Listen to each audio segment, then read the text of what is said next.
Hi guys, welcome back to my channel, and if you're new here then hello, thank you for being here and stopping by. Stick around for art, animation, crafts and stuff. I like stuff. For today's video, I'd like to talk about the notion of having an art style, the importance of having one, the limitations, and also generally how to cultivate your own style. To do that, I will break it down into 3 steps, what I'm going to call the 3 E's of an art style. Just roll with it, I made it up myself. These are elements, emphasis, and experiment. I'm not an expert by any means, these are just the tips that have worked for me personally, and the speed paint in the background is my attempt at the Evil Art Style Challenge. On top of the trends timely as always, it seemed fitting. So without any further delay, I'll just get straight into the first tip. Elements. Every single art style, be it simple or complex, is made up of specific elements that in isolation seem unassuming, but when used in tandem with other elements, they make up the key proponents of any art style. Let's take a look at the Pokemon TCG work by artist Kagemaru Himeno. A lot of her work is very soft in nature, using a lineless design, bright yet soft highlights, usually white, soft shading, and very detailed backgrounds, using a bright backlighting, striking a unique mix of photorealism and a neat hand-painted look. Her style differs slightly in some other cards where she uses black lines around the Pokemon themselves in order to separate them from the background, creating contrast while keeping those other soft elements intact. This sort of an analysis is actually quite surface level and can easily be done with basically every art style. The elements for this artist come together to make her unique art style. With this in mind, the first way to cultivate your own art style is to look at works and artists that you like and try to study their pieces, and take notes of any elements that they use that you would also want to implement into your own work. Artists take inspiration from each other all the time, and it's not 2018, so we're not going to rant about art style theft. She stole my color palette! I'll even do this with my own work. Typically, I use a slightly fuzzy brush for my line work, and I like to use fairly thin lines, only making them slightly thicker on the border of the piece. I like to use brushes that replicate paint brushes, mostly acrylic ones, and I like to add scattered lines around my work, basic cross-hatching. I also mostly keep the eyes fairly simple, often only using 2 colors, the sclera color and another color, basically making the iris and the pupil one solid piece. These elements have come together to form my art style, but I've taken them from various sources of inspiration, some more obvious than others. All in all, when it comes to finding an art style, the elements used are oftentimes the most obvious things we turn to, so I would suggest taking some time just to look and study different artists and their work, and try to pinpoint certain motifs that you would like to incorporate into your own work. Emphasis. What is your art conveying, or what are you trying to highlight to the viewer? Is it the poses, the colors, the medium, or something more subtle like the overall atmosphere? Figuring out the core focus of your artwork can help with developing a style, as you can build around those key ideas.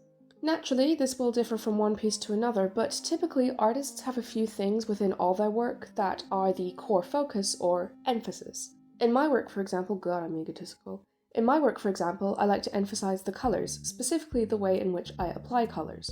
This isn't the case in all my work, but the majority of it, despite being digital, I use brushes and techniques used in more traditional painting mediums, usually acrylic. Emphasis is somewhat subjective, as showing one piece of work to a group of people and asking them to point out key points will yield differing answers, but if even you, as the artist, can figure out 1 or 2 things that you want in your work to make obvious, then that goes a very long way into developing your own art style. Finally, for the 3 E's, experiment. I think it's a fairly overlooked aspect of developing an art style, and experimentation is just very important for artists in general, in my opinion. I discussed this a little bit in my video about improvement as an artist, self-plug, but to reiterate, if you look at an artist's entire catalogue of work, their style may seem a bit more inconsistent than in comparison to their social media. Experimenting, whether publicly or not, allows an artist to try out new mediums, techniques, tools, styles, and motifs in order to slowly craft and improve their style. An art style isn't built overnight. It's often the result of years of work, and odds are it's usually evolving every time you go to create something. A fun way to experiment is to just try an art style challenge, or just mindlessly draw and doodle and see what you're naturally adding into your pieces, or what you're most drawn to.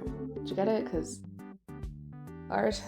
Sorry. Pros and cons. There are pros and cons to having an art style, so before I wrap things up, I'd like to quickly establish one of the key pros and the key cons of having an art style. The biggest pro, and the most obvious one in my opinion, is brand recognition. This helps new and old viewers associate your style with your work, which can greatly benefit when it comes to making merch, taking commissions, or just building a following in general. It's sort of the reason most online artists will have their core art style. it's part of their branding. The main con, again, in my opinion, is that having a set art style can become a bit restrictive. At times, consistently falling back onto a set style can make it harder to diversify your portfolio, and depending on the career you may want, being able to show a wider variety of styles is often desirable. I think there's definitely a balance that can be achieved depending on the work, situation, and purpose of the piece, but this is more of a personal thing and something that you'll just kind of figure out as you go along. I think that's pretty much everything I have to say on this topic.